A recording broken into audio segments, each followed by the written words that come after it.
Hello बच्चों, कैसे हो आप लोग। तो आज हम पढ़ेंगे क्लास 10th का चैप्टर नंबर 3 जिसका नाम है दो चर वाले रैखिक समीकरण युग्म। ठीक है। आज हम इसका पार्ट फर्स्ट कर रहे हैं जिसमें आपको हम बताएंगे कि इस चैप्टर में कौन कौन सी विधियां हैं दो चर वाले रैखिक समीकरण को हल करने के लिए। और वैसे ये चैप्टर आपने 9th क्लास में पढ़ रखा है। वहाँ पर केवल आपके लिए क्या था कि किस तरीके से दो चर वाले रैखिक समीकरण बनाते हैं और क्या उसका स्टैंडर्ड फॉर्म होता है, वो चीज़ आपने बेसिक वहाँ पढ़ रखा था। बट आज यहाँ हम इसका इन समीकरण युग्म यानी यहाँ पर युग्म पढ़ रहे हैं। युग्म का मतलब जोड़ा है ना, वहाँ पर सिंगल सिंगल पढ़े थे। तो इस तरीके से कि उन समीकरण युग्म को किस तरीके से हल किया जाता है वो आज हम यहाँ पर पढ़ेंगे। ठीक है। पहले थोड़ा बहुत आपको चैप्टर का इंट्रो दे देता हूँ कि दो चर वाले, दो का मतलब यहाँ दो है ना, टू। चर आपको पता ही चर क्या होते हैं, यानी एक्स वाई जेड वगैरह ABCD के सारे वर्ड को चर कहते हैं। वाले रैखिक समीकरण युग्म जैसे फॉर एग्जांपल मैंने x + 2y = 4, ये आपका क्या है, एक दो चर वाले रैखिक समीकरण युग्म है नहीं है, एक दो चर है। रैखिक किसे कहते हैं कि जिसमें चर की मैक्सिमम और मतलब मिनिमम भी पावर कितनी होगी, एक होगी। समझ गए मैंने, ना एक से ज़्यादा होगी ना एक से कम होगी, नहीं, कितनी रहेगी आपकी पावर, एक रहेगी अधिकतम।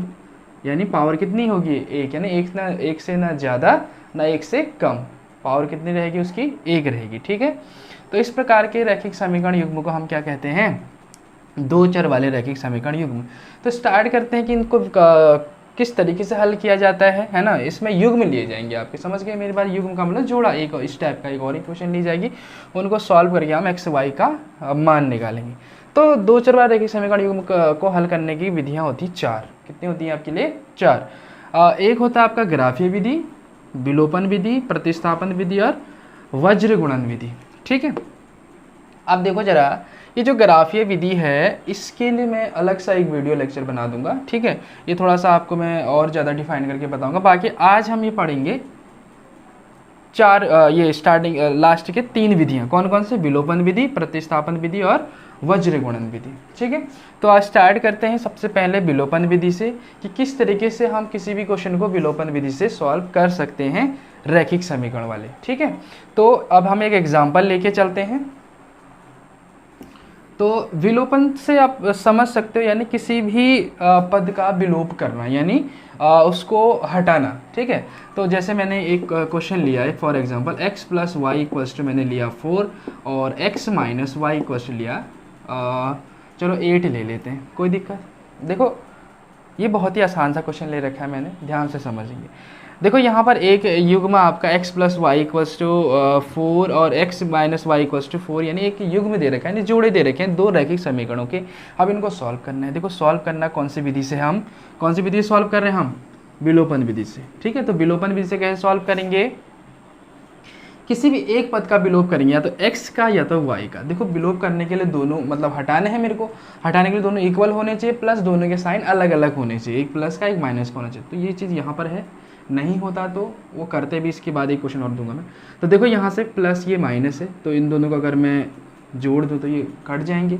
तो यहाँ पर x और x कितना हो जाएगा आपका 2x, और 8 और 4 कितने हो जाएंगे 12, और यहाँ से x = 2 से इधर भागा हो जाएगा, कितना हो जाएगा 6। तो यानी x की वैल्यू 6 आई। इसको इक्वेशन 1 ले सकते हो, इक्वेशन 2 दे सकते हो। तो x की वैल्यू इक्वेशन 1 में रख दो या 2 में रख दो, कहीं भी रख दो। तो फ्रॉम इक्वेशन 1 है ना, फ्रॉम इक्वेशन 1 में रख दो x की वैल्यू, यानी 6x की जगह रख दिया, y वैसी है 4। तो y = 4, ये प्लस का यहाँ जाके क्या हो जाएगा माइनस का। तो 4 में 6 घटाएंगे, माइनस का 2 आ जाएगा। तो यानी y की वैल्यू -2, x की वैल्यू 6 आ गई। यानी हमने एक पद को विलोप करके दूसरे का आंसर निकाला, फिर उसका जो आंसर आया उसको इक्वेशन 1 या 2 में किसी में भी रख दिया। आया समझ। तो ये तो बहुत ही आसान सा क्वेश्चन दिया था मैंने, कि ये साइन चेंज करके दे रखे थे पहले से, और दोनों इक्वल दे रखे थे। अब थोड़ा सा इससे डिफरेंट क्वेश्चन लेके चलते हैं। ठीक है। तो इसको मिटा देते हैं। जैसे हमने एक क्वेश्चन लिया, मान के चलो 2x + y = मैंने लिया 5, और यहाँ लिख लिया मैंने x + y = चलो 2 लिख लिया मैंने, सही है। ये मैंने एक क्वेश्चन लिखा है, तो इसको आप सॉल्व करेंगे। अब अच्छा चलो यहाँ पर भी मैं ऐसा कर देता हूँ, 3y कर देता हूँ, सही है। ये देखो 3y हो गया। अब देखो जरा यहाँ पर ना x वाला इक्वल है ना y वाला इक्वल है ना, ऊपर 2x है नीचे 1x है, यहाँ पर 1y है नीचे 3y है। तो या तो आप x वाले को इक्वल करो या आप करो y वाले को इक्वल। तो आप यहाँ कन्फ्यूज नहीं होना है आपको कि किसको इक्वल करें, आपकी यहाँ पर आप स्वतंत्र हो, यहाँ पर आपकी मर्जी है कि आप किसी को भी इक्वल कर सकते हो, ठीक। तो मैं चलो x को इक्वल कर देते हैं, ठीक है। तो x को इक्वल करने के लिए देखो ऊपर 2x है नीचे x है, तो 2 को मतलब x को 2x करने के लिए मुझे क्या करना पड़ेगा, 2 से मल्टीप्लाई। यहाँ सिर्फ मल्टीप्लाई होती, ध्यान देना, ना प्लस होता है ना क्या बोलते हैं डिवाइड होता है, सिर्फ क्या होता है यहाँ पर मल्टीप्लाई होती। तो यानी इसको मुझे ये x को 2 करने के लिए मुझे क्या करना पड़ेगा, इस 2 से इसको गुणा करना पड़ेगा। अब जब इसको 2 से गुणा करेंगे तो इसको भी तो करना पड़ेगा, इसे भी करना पड़ेगा, क्योंकि ये एक पूरे इक्वेशन फॉर्मेट बना रहे हैं। अगर हम कोई काम अपनी मर्जी से कर रहे हैं तो पूरे में करना पड़ेगा। इसमें करेंगे तो ये नाराज हो जाएगा और ये भी नाराज हो जाएगा, ठीक है। अब जब ये दोनों नाराज होंगे तो क्वेश्चन गलत। कहने का मतलब ये है कि इस 2 से मल्टीप्लाई करने पर पूरे इक्वेशन में कोई फर्क नहीं पड़ना चाहिए। तो 2 से इसमें मल्टीप्लाई करेंगे, इसमें मल्टीप्लाई करेंगे, इसमें मल्टीप्लाई करेंगे तो पूरी इक्वेशन दुगनी हो जाएगी। तो अगर मैं यहाँ से 2 कॉमन लेके काट भी दूँ तब भी ये इक्वेशन वैसी की वैसी रहेगी। आया समझ? तो इसलिए 2 से पूरे में मल्टीप्लाई कर देंगे। तो फर्स्ट वाली इक्वेशन वैसे लिख दो, 2x plus Y equal to 5। इसको 2 से गुणा करेंगे तो 2x हो जाएगा, इसको भी 2 से गुणा करेंगे तो 6y हो जाएगा, इसको भी 2 से गुणा करेंगे तो 4 हो जाएगा। इक्वेशन 1 एंड 2 किसी को भी कुछ भी दे दो, चलो इसको 1 दे दिया, इसको 2 दे दिया, ठीक है। तो यहाँ लिख सकते हो इक्वेशन 2 में 2 से गुणा करने पर, ठीक है। तो आप देखो यहाँ से अब इन दोनों को मुझे गायब करना है, ये प्लस का है ये प्लस का है, तो भैया गायब करने के लिए क्या करना पड़ेगा, साइन चेंज। तो ये प्लस का है तो मुझे माइनस करना पड़ेगा, फिर वही बात है यहाँ पर चेंज करा तो यहाँ पर भी करना पड़ेगा, यहाँ पर भी करना पड़ेगा, क्योंकि इक्वेशन में कोई फर्क नहीं आना चाहिए, समझ गए। तो ये माइनस का है, ये प्लस का तो ये माइनस, समझ गए, ये प्लस का तो माइनस, ये प्लस का तो ये इसको कर दिया माइनस कर दिया। अब देखो ये कैंसिल हो गया, ये 6y माइनस का है, ये प्लस का y है, तो 6 में y माइनस करेंगे, यानी 6y में से एक y माइनस करेंगे तो 5y बचेगा, लेकिन बचेगा कौन सा, माइनस का बचेगा, क्योंकि माइनस की ज़्यादा संख्या। यहाँ देखो 5 में 4 माइनस करेंगे तो 1 आएगा, और y इक्वल्स टू यहाँ से 1/5 वो भी माइनस का, ये इसके मल्टीप्लाई में था तो डिवाइड में आ गया। अब इस y की वैल्यू आप इक्वेशन 1 या 2 किसी में भी आपकी मर्जी है, इन दोनों में भी रख सकते हो, इसमें आप बिल्कुल स्वतंत्र हो, कुछ इसमें कन्फ्यूजन की बात नहीं, ठीक है। तो y की वैल्यू आप चलो इक्वेशन 1 में रख देते हो, चलो तो 2x y की जगह मैंने रख दिया माइनस का 1/5 बराबर 5, तो 2x इक्वल्स टू 5, ये माइनस का यहाँ जाके हो जाएगा प्लस का, और 2x इक्वल्स टू 5 बन जाए 25 और 1 26/5 है ना, और 2 से ये कट जाएगा, 2 एक कम 2 2 3 6, x इक्वल्स टू 13/5। ये तो बहुत ही आसान सी कैलकुलेशन है। यहाँ एलसीएम लेके सॉल्व करा मैंने, 5 पंजे 25 प्लस 1 26/5, 2 गुणा में था इसके भाग में जाएगा तब भी 2 से कट जाएगा, उससे अच्छा मैंने यहीं से काट दिया, 2 एक कम 2 2 3 13/5। x की वैल्यू 13/5 आई और y की वैल्यू -1/5 आई। समझ में आई बात क्या करा मैंने? कोई भी एक पद को लेके आपको विलोप करना है, चाहे उसके लिए आपको किसी से मल्टीप्लाई करने की आवश्यकता पड़े, दोनों इक्वल करने। जैसे फॉर एग्जांपल यहाँ मान के चलो 3 होता, फॉर एग्जांपल यहाँ 3 होता और यहाँ पर मान के चलो आपके लिए 2 हो जाता, नहीं 2 नहीं, यहाँ 5 करना पड़े, कुछ भी कर लो चलो। तो अब देखो यहाँ पर भी अब आपको बराबर करने पड़ते 2x और 3y 3x या y वाले को। तो यहाँ पर देखो 2x था, यहाँ 3 है, अब इन दोनों को बराबर करने के लिए कुछ नहीं करना है आपको, जो इसके आगे लिखा है ना 3 से ऊपर वाले को मल्टीप्लाई कर देना है, 2 से नीचे वाले को मल्टीप्लाई कर देना है। तो देखो ये 3 दूनी 6, ये 3 से इसमें मल्टीप्लाई तो पूरे में मल्टीप्लाई हो, ध्यान देना, 2 से मल्टीप्लाई इसमें तो पूरे में हो जाएगा, तो ये भी 6 हो जाएगा 6x, ये भी 6x, फिर वैसे कैंसिल करके आप कर सकते हो। समझ में आ रही मेरी बात? तो इस टाइप के क्वेश्चन थे हमारे विलोपन विधि से, सही है। तो बाकी और एग्जाम्पल हैं, आप कर सकते हो इस तरीके से विलोपन, किस तरीके से हम विलोपन को सॉल्व करते हैं। आया समझ? तो बाकी साइन कन्वर्जन है, जैसे यहाँ कर माइनस होता तो यहाँ आप चेंज कर समय प्लस कर देते, तो बाकी तो आपको समझ आएगा किस तरीके से हम विलोपन को सॉल्व करेंगे ना, विलोपन विधि से सॉल्व करेंगे, ठीक है। तो अब दूसरी विधि को पढ़ते हैं, थर्ड प्रतिस्थापन विधि, ठीक।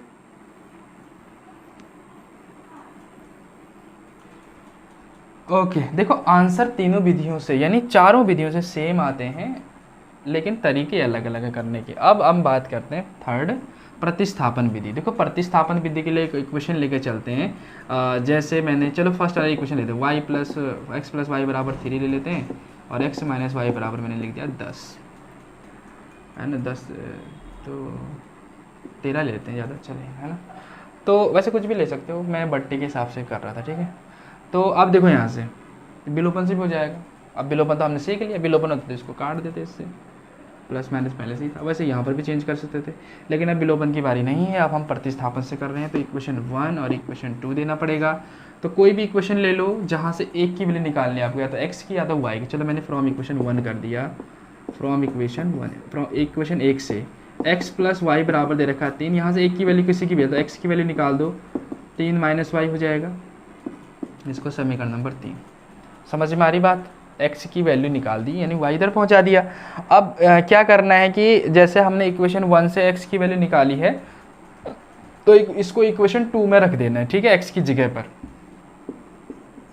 तो समीकरण 2 में मान रखने पर सही है, तो रख दो जरा यहाँ पर x की जगह पर। कितना रखना है?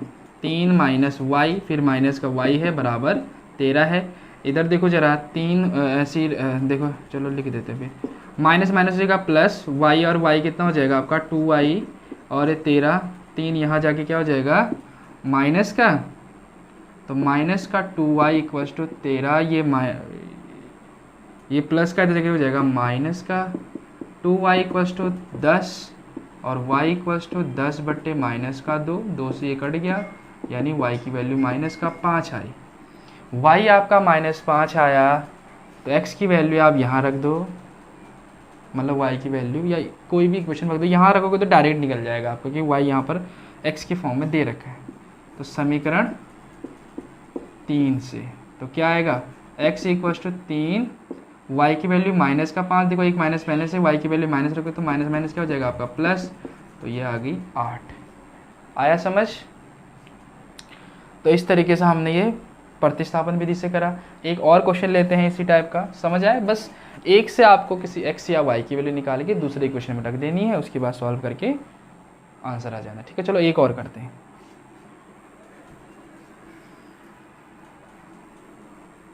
एक क्वेश्चन और लेके चलते हैं। कौन सा क्वेश्चन लेके चलो, चलो बताओ। ऐसे लेते हैं, जो 3x प्लस वाई बराबर 10 ले लेते हैं, बाकी यहाँ 2x plus 3y equals to 5 ले लेते हैं, चलो ठीक है। तो अब यहाँ से देखो कोई भी एक इक्वेशन ले लो आप, चाहे फर्स्ट ले लो चाहे सेकंड ले लो, आपकी मर्जी है यहाँ पर, ठीक है। तो चलो इक्वेशन 1, इक्वेशन 2, देखो एक चीज़ होता है कि कोई भी एक इक्वेशन ले लो जहाँ से हम आसानी से x या y की वैल्यू निकाल लें, तो वही इक्वेशन ज़्यादा सूटेबल में लेते हैं जहाँ पर x या y के आगे कोई गुणांक नहीं लगा, तो यहाँ पर नहीं लगा है तो इसको ले सकते हो आप, ठीक है। कभी कभी दोनों में लगा दो तो आपकी मजबूरी रह जाती, तो कोई भी इक्वेशन लेना है ना, अब उस कंडीशन में अभी तो चलो अच्छा यही ले लो अभी इक्वेशन, ठीक है। एक और करा दूंगा फिर इसके बाद में। चलो फ्रॉम इक्वेशन 1, कहने का मतलब क्या है ना कि जहाँ पर x या y का कोई गुणांक नहीं लगा रखा है, आगे कोई नंबर नहीं, तो वो इक्वेशन लेने में फ़ायदा है। जल्दी से आप उस y या x की वैल्यू निकाल सकते हैं। जैसे अभी दिखाता हूँ आपको मैं, 3x प्लस वाई क्वेश्चन मैंने लिया 10, ठीक है। तो यहाँ से आप y की वैल्यू तुरंत निकाल सकते हो। y की वैल्यू क्या निकाल सकते हो, 3x इधर चला जाएगा, माइनस को जगह तुरंत निकल गई ना y की वैल्यू। इसको एक से आपने वैल्यू निकाली तो दूसरे में रखनी है आपको इक्वेशन 2 में, तो समीकरण 2 में मान रखने पर, है ना। तो यहाँ पर देखो 2x तो वैसे ही आएगा प्लस 3y की जगह क्या मान है 10 माइनस 3x, और बराबर क्या है यहाँ पर 5 है, ठीक है। तो 2x प्लस 3 से इधर गुणा कर दो, अंदर 3.30, 3 9x बराबर 5, 2x में 9x से माइनस हो जाएगा तो यहाँ से आ जाएगा 7x माइनस का, और बराबर 5 है, ये 30 वहाँ जाएगा तो माइनस का हो जाएगा, और उस कंडीशन में माइनस का 7x, 30 में 5 माइनस करेंगे तो कितना आएगा माइनस का 25, 5 x माइनस से माइनस कट गया तो 25/7, x की वैल्यू ये आ गई। x की वैल्यू आप रख दो समीकरण नंबर 3 में, x की वैल्यू समीकरण नंबर 3 में देख लो, तो समीकरण 3 में मान रखने पर, है ना। तो समीकरण 3 में मान रख दो, यहाँ से क्या आ जाएगा y equals to 10 minus 3 into x की जगह 25/7, इसको मैं यहाँ सॉल्व कर दे रहा हूँ, ठीक है, यहाँ देख लो। तो कितना आया, y minus 10 minus y equals to 10 minus 25 यहाँ कितना हो गया, 75 हो गया, अपॉन में 7 आया, ये इधर आ जाएगा, एलसीएम 7.70 माइनस 75/7, तो 70 में 75 घटाएंगे तो माइनस का 5/7, ये y की वैल्यू आ गई आपके लिए। समझ में आ रही बात कैसे करा हमने, एक इक्वेशन से या तो x या तो y की वैल्यू निकाल के दूसरे इक्वेशन में रख देंगे, उससे हमारे पास एक की वैल्यू आएगी या तो x और y की, तो उसको उठा के हम समीकरण 3 जिसमें भी रखना चाहो उसमें रख के दूसरे y की या x की वैल्यू निकाल देंगे। आया समझ? अच्छा चलो एक क्वेश्चन और करते हैं। जैसे मैंने कहा कि अभी आप वही क्वेश्चन पिक करो जिसमें x या y का गुणांक नहीं दे रखा हो, तो उससे हम डायरेक्ट निकाल सकते हैं जिसका गुणांक नहीं दे रखा उसकी वैल्यू। अब मान के चलो इसी क्वेश्चन को थोड़ा सा मैं चेंज कर दूं, है ना, चलो इसको मैं मिटा दे रहा हूँ अभी यहाँ से। अब मैंने कहा कि इसको थोड़ा सा मैं चेंज करना चाह रहा हूँ, है ना, मैं यहाँ लिख दूँ, मान के चलो मैं यहाँ 5 लिख दे रहा हूँ, ठीक है। अब तो आपके पास कोई ऑप्शन ही नहीं बचा है, सब में x और y का गुणांक कुछ ना कुछ दिया हुआ है, तो उस कंडीशन में हमारा उद्देश्य है कि कोई भी इक्वेशन ले लो, फिर अब मजबूरी बन जाती है ना, यहाँ पर तो आप कोई भी इक्वेशन ले सकते हो। तो चलो इक्वेशन 2 ही ले लेते हैं, फ्रॉम इक्वेशन 2, तो 2x प्लस 3y, ऐसा मत सोचना कि पहले इक्वेशन 1 लिया आप 2 ले लिया, आपकी मर्जी है, कुछ भी ले लो, पर तरीका सीखना है आपको। या तो x की वैल्यू निकालो, यहाँ तो y की, चलो मैं x की निकालता हूँ, आप y की भी निकाल सकते हो, आंसर सेम आएगा। देखो 5, ये प्लस का यहाँ जाके हो जाएगा माइनस का 3y, यहाँ से आप देखो जरा x की वैल्यू निकालनी, तो 5 माइनस 3y अपॉन 2। देखो इसीलिए मैं कह रहा था कि आपको वो इक्वेशन लेने में फ़ायदा है जहाँ पर x और y का गुणांक कुछ नहीं दे रखा है। तो अगर यहाँ गुणांक नहीं दिया होता तो डायरेक्ट यही वैल्यू रहती 5 माइनस 3y, है ना। अब तो गुणांक दे रखा है तो अपॉन में आ गया ना 2, तो थोड़ा सा इससे टिपिकल आ जाता है क्वेश्चन में, बट कोई दिक्कत नहीं, हो जाता है। अभी तो हमारी मजबूरी है क्योंकि सब में गुणांक दे रखा है। अब इसको कहाँ से निकाला मैंने, माने इक्वेशन 2 से निकाला, तो इक्वेशन 1 में रखेंगे, ठीक है, यहाँ पर रखेंगे x की वैल्यू, क्योंकि 2 से निकाला ना। अगर हमने 1 से निकाला होता तो 2 में रखते, 2 से निकालेंगे तो 1 में रखेंगे, क्योंकि उसी में रख देंगे तो फिर 0 हो जाएगा वो, क्योंकि उसी की तो वैल्यू निकाल रखी है। तो इसलिए जो है ये चीज़ अब देखो, यहाँ से इक्वेशन 1 में रख देते हैं। देखो कैसे रखेंगे, 3 लिख देते, चलो समीकरण 1 में मान रखने का, ठीक है। तो 3 हो गया आपका, x की जगह पर क्या रखा आपने, 5 minus 3y upon 2 plus 5y equals to 10, है ना। और यहाँ से आप देखो सॉल्यूशन इसका इधर कर देते हैं, ठीक है। 3 से पहले अंदर गुणा कर दो, 3 पंजे 15 माइनस 3 तियाँ 9y अपॉन में क्या है 2 है, प्लस 5y इक्वल्स टू 10। देखो 2 कॉमन आ जाएगा, मतलब क्या बोलते हैं इसको, एलसीएम आ जाएगा, तो 2 क्या हो जाएगा, 15 माइनस 9y तो सेम रहेगा, 5 दूनी 10y अपॉन में 2 इक्वल्स टू 10, 2 से इधर मल्टीप्लाई, तो 15 माइनस 9y।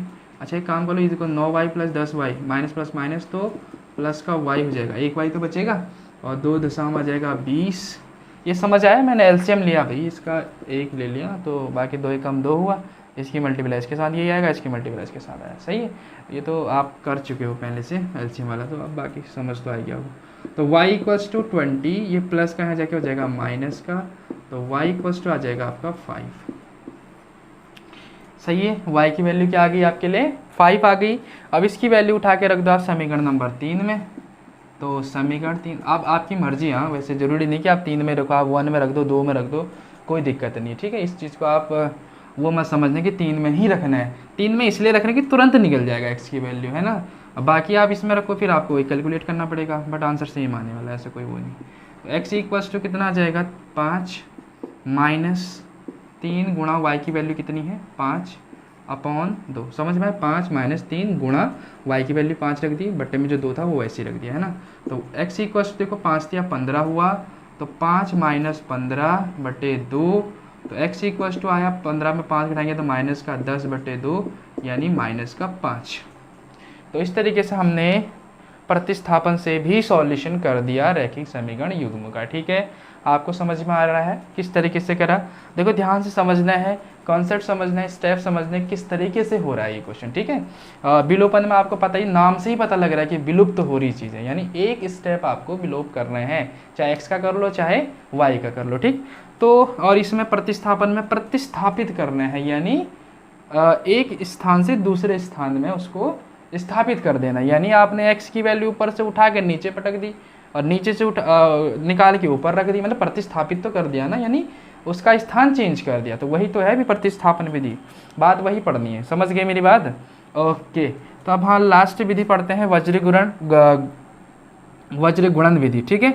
अब इस वाली विधि को अधिकतर बच्चे थोड़ा सा कॉम्प्लिकेटेड नज़र से देखते हैं, मतलब कि बहुत ही ऐसा लगता है कि बहुत कठिन है ये, है ना, लेकिन सबसे सरल लगती है ये विधि, क्योंकि इससे बहुत जल्दी आंसर आ जाता है। ज़्यादा इसमें कैलकुलेट, जैसे आपने विलोपन में कैलकुलेट करा और क्या बोलते हैं प्रतिस्थापन में कैलकुलेट करा, यहाँ पर आप एक ही लाइन में सारा कैलकुलेशन कर सकते हो और तुरंत आपका आंसर आ जाता है। बस थोड़ा सा आपको एक स्टेप याद रखना पड़ता है, बाकी तो हो ही जाना है। आप कह रहे हो कि सब में स्टेप ही याद रखना है, तो स्टेप तो याद रखने ही पड़ेंगे, है ना, तभी तो क्वेश्चन होंगे। ओके, मिटा दें, ठीक। तो दो विधियां आपको लगभग क्लियर हो गई होंगी, लगभग क्या वैसे पूरी तरीके से क्लियर हो जानी चाहिए मेरे अनुसार तो, ठीक है। बाकी अगर जिसकी नहीं हो रही तो थोड़ा सा प्रैक्टिस करने की देरी है ना, आप थोड़ा सा उस चीज़ को और एनालाइज करो, तरीके से देखो तो हो जाएंगे। तो आप लास्ट विधि की ओर बढ़ते हैं, वज्र गुणन विधि, ठीक है। तो वज्र गुणन यानी आपको पता ही वज्र इस टाइप से क्रॉस, ठीक है, वज्र गुणन आपने पढ़ रखा है ना, क्रॉस मल्टीप्लिकेशन। फॉर एग्जाम्पल देखो, आप ध्यान से समझना, मैंने एक इक्वेशन लेके चलता हूँ, 2x + 3y = मैंने लिखा 4 और यहाँ लिख दिया मैंने, कोई भी इक्वेशन ले लो, चलो मैं यहाँ पर 3x + 2 मत लिख लो, यहाँ 5 लिख लो, = मैंने लिखा 6। अब इसको वज्र गुणन से सॉल्व करना है। ध्यान देना, ये इक्वेशन में बराबर में जो टर्म दे रखे होते हैं ना, उनको इधर साइड लिखते हैं हमेशा, समझ गए मेरी बात? यानी बराबर से जो उधर दे रखे होते हैं ना, उस सबको इधर साइड लिख लेते हैं। तो प्लस का यहाँ इधर आके क्या हो जाएगा, ये माइनस का हो जाएगा, ये भी प्लस का यहाँ आके क्या हो जाएगा, माइनस का हो जाएगा, बराबर 0। आप ऐसे मत मिटा देना, एक बार इक्वेशन नीचे लिखेंगे फिर उसके बाद लिख देंगे, ठीक। कॉपी में कहाँ से मिटेगा ऐसे? ओके, समझ में आ रही बात? तो जो प्लस का था मैंने कहाँ लेके आया, इधर साइड को, तभी वो माइनस का हो गया। इस फॉर्म में आपको इक्वेशन बनानी पड़ेगी, ठीक है। अब स्टेप समझना, पहले यहाँ x लिखेंगे, इस टाइप से लाइन खींचेंगे, फिर यहाँ y लिखेंगे, यहाँ लाइन खींचेंगे, फिर यहाँ पर 1 लिखेंगे, ठीक है। क्या लिखेंगे?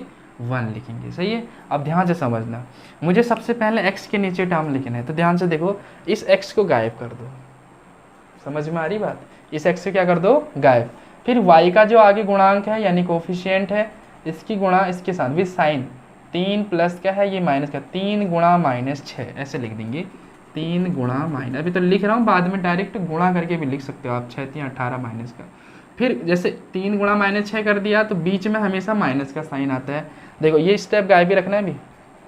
फिर ऐसे कर दिया ना, 3 गुणा -6, फिर करेंगे 5 गुणा 4, वज्र हो रहा है ना, क्रॉस हो रहा है, 3 गुणा -6 करते, फिर बीच में माइनस लगा दिया, 5 गुणा, क्योंकि 5 ही प्लस का ये माइनस का, तो 5 गुणा -4, 5 गुणा -4। समझ आ रही बात? जिसके नीचे वाले रखना उसको गायब कर देना है, उसके बाद ऐसे मल्टीप्लाई, फिर ऐसे मल्टीप्लाई, समझ गए मेरी बात? तो x के लिए था। अब y के लिए, बस y के लिए थोड़ा सा चेंज है, जैसे हमने x के लिए कैसे करा, यहाँ x को गायब कर दिया, फिर ऐसे मल्टीप्लाई कर, पहले इधर से इधर वाले को मल्टीप्लाई कर, बस y का थोड़ा सा शॉर्ट क्या है, सीन शॉर्ट, इसको आप y को गायब कर दो। तो देखो अब मैंने कहा कि x के लिए आपने ये करा गायब, फिर आपने ऐसे मल्टीप्लाई, इस वाले की इससे मल्टीप्लाई करी, समझ में आ रही बात? अब x y वाले के लिए क्या करोगे, इससे मल्टीप्लाई पहले नहीं करोगे, पहले इधर वाले से मल्टीप्लाई करोगे, ऐसे 3 गुणा 4, बस केवल y के लिए है ये, y को गायब कर दिया ना, ऐसे पहले मल्टीप्लाई, पहले ऐसे होगी 3 गुणा -4, फिर बीच में आएगा माइनस का साइन, हो गया ना 3, फिर -6 गुणा 2, -6 गुणा 2, पहले ऐसे नहीं होगी मल्टीप्लाई, पहले ऐसे मल्टीप्लाई होगी y के लिए, समझ गए बात? ठीक है। उसके बाद लास्ट है आपका जो 1 के लिए, इसको गायब कर देना है, फिर वो पुरानी जैसा हमने पहले करा था x के लिए, ऐसे ही मल्टीप्लाई होगी, 2 गुणा 5, 2 गुणा 5, बीच में माइनस हो जाएगा, 3 गुणा 3। समझ में आ रही बात? एक बार फिर बता दे रहा हूँ मैं, x के नीचे रखने के लिए x को गायब करेंगे तो ऐसे करके 3 गुणा -6, बीच में माइनस, फिर 5 गुणा -4, यानी पहले x के लिए ऐसे मल्टीप्लाई करो नीचे को, अब y के लिए ऐसे मल्टीप्लाई होगी इधर साइड को, ठीक है। 3 गुणा -4, फिर -3, 2 गुणा -4, समझ गए ना। x के लिए मैंने पहले इससे कराई थी, ऐसे नीचे साइड को कराई थी। अब y के लिए हम ऊपर को कराएंगे इधर से, यानी 3 गुणा -4, फिर बीच में माइनस लगाएंगे, फिर 2 गुणा -6 आ जाएगा। फिर 1 के लिए फिर वही स्टेप हो जाएगा जैसे x के लिए करा था, यानी 2 गुणा 5 और 3 गुणा 3। समझ में आ रही बात? थोड़ा समझने का प्रयास करना, आसान सा है, बस अब कुछ नहीं करना है। 6 3 18 कैलकुलेट करो, बीच में माइनस, 5 चौक 20, 20 माइनस का एक माइनस से लगा तो प्लस का 20 हो जाएगा।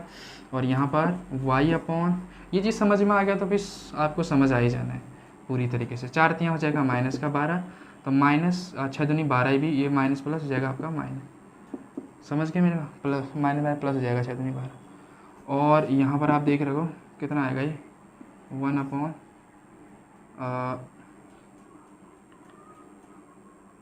ठीक है, इधर आ जाएगा आपका 10 माइनस 3 3 9, तो ये आ जाएगा आपका x अपॉन 18 में 20 घटाएंगे तो प्लस माइनस माइनस हो जाएगा ना, तो आ जाएगा आपका माइनस सॉरी प्लस का आ जाएगा यहाँ पर 2, यहाँ पर y ये प्लस माइनस ये तो 0 हो गया, इक्वल्स टू 1 अपॉन 10 में 1 घटाएंगे 9। अब थोड़ा सा कंपेयर करेंगे x को इसके साथ, y को इसके साथ, लास्ट वाले के साथ कंपेयर करेंगे, ठीक है। तो यहाँ पर आ रहा है, नहीं आ रहा है वीडियो में, ठीक है, अभी काफ़ी जगह। तो यहाँ से आप देख सकते हो x अपॉन 2 इक्वल्स टू मैंने लिखा 1, हमेशा इधर लास्ट वाले से ही कंपेयर करना है। तो देखो इसकी मल्टीप्लाई इसके साथ, इसकी मल्टीप्लाई इसके साथ, बात वही पढ़नी छोटी सा, बस 2 गुणा 1 करेंगे तो कितना आएगा 2, x गुणा 1 करेंगे तो x ही आएगा, तो x इक्वल्स टू आ जाएगा 2। समझ में आया, x की वैल्यू 2 आ गई। यहाँ से देखो y अपॉन 0 इक्वल्स टू 1, तो 0 की गुणा 1 से करेंगे तो 0 आएगा, तो y की वैल्यू कितना आएगा, यहाँ से 0 आ गई। तो ये चीज़ समझ में आ रही है आपको वज्र गुणन किस तरीके से हमने करा। एक बार इसको थोड़ा सा एक बार और आपको डिटेल में बता देता हूँ, देखो ऐसे करके a1 x, अच्छा रुको मैं ऐसे लिख देता हूँ आपके लिए, x के लिए देखो, x के लिए सबसे फर्स्ट हम ऐसे मल्टीप्लाई कराएंगे, फिर ऐसे मल्टीप्लाई करेंगे, ये फर्स्ट आएगा, फिर ये सेकंड में आएगा। समझ में आ रही बात। और y के लिए फर्स्ट हम ऐसे मल्टीप्लाई करना है, ये फर्स्ट आएगा और ऐसे सेकंड आ जाएगा। और जो एक के लिए है, एक यहाँ लिख देता हूँ, चलो एक के लिए आप कैसे मल्टीप्लाई कराओगे, पहले ऐसे मल्टीप्लाई करानी है, फिर ऐसे मल्टीप्लाई कराना, मतलब गायब करने के बाद, ठीक है। जैसे x के नीचे रख रहे हो तो आप x को गायब कराओगे ऐसे और ऐसे मल्टीप्लाई करो, साइन के साथ ध्यान देना। फिर y के लिए आप कैसे करोगे, फर्स्ट ऐसे मल्टीप्लाई करोगे, यानी इसकी और इसकी गुणा, और फिर इसकी और इसकी गुणा, ठीक है। और लास्ट वाले के लिए कैसे मल्टीप्लाई कराओगे, वैसे ऐसे x के लिए कराता है, पहले ऐसे फिर ऐसे, एक के लिए। तो इस तरीके से हमने विलोपन विधि भी कंप्लीट करी। तो आई होप आपको समझ आए होंगे तीनों विधियाँ कौन कौन सी, विलोपन, प्रतिस्थापन और वज्र गुणन, ठीक है। एक्सरसाइज स्टार्ट नहीं कर रखी है मैंने, आपको सिर्फ मैंने विधियां बता रखी कि रैखिक जो समीकरण होते हैं दो चर वाले, वो किस तरीके से हल किए जाते हैं। एक विधि रह रही है आपकी ग्राफीय विधि, उसके लिए मैं अलग सा एक वीडियो लेक्चर बनाऊंगा जिसमें केवल ग्राफीय विधि का ही आपको वर्णन कराऊंगा, किस तरीके से वो ग्राफीय विधि सॉल्व होती है, इन कुछ क्वेश्चनों को किस तरीके से करते हैं। जैसे ग्राफ तो आपने निकाल रखे 9th क्लास में, है ना, किस तरीके से ग्राफ हम बनाते हैं रैखिक क्या बोलते हैं समीकरणों के। अब उस ग्राफ की मदद से हम इनकी वैल्यू भी निकालेंगे कि x की क्या वैल्यू होगी, y की क्या वैल्यू होगी, जब हमको दो चर वाले रैखिक समीकरण का युग्म दिया होगा, ठीक है। तो आज हमने पढ़ा विलोपन, प्रतिस्थापन और वज्र गुणन। वज्र गुणन काफ़ी इंटरेस्टिंग है क्योंकि तुरंत इसका आंसर आ जाता है, बट आपको चीज़ें स्टेप समझने हैं x और y और 1 के लिए। बाकी आपका विलोपन और प्रतिस्थापन जो जहाँ तक ख्याल है क्लियर हो ही गया होगा, ये भी क्लियर हो जाना चाहिए। वैसे इसमें कुछ है नहीं, सबसे ज़्यादा सरल तो यही विधि है आपकी, ठीक है। तो आप अब इन सारी विधियों को आप पढ़ें, एक विधि बच गई वो आप बताएंगे अगले नेक्स्ट वीडियो लेक्चर में। बाकी तब तक आप इतने विधियों को तरीके से पढ़ें और इनसे बेस्ड आप क्वेश्चन करना स्टार्ट करें।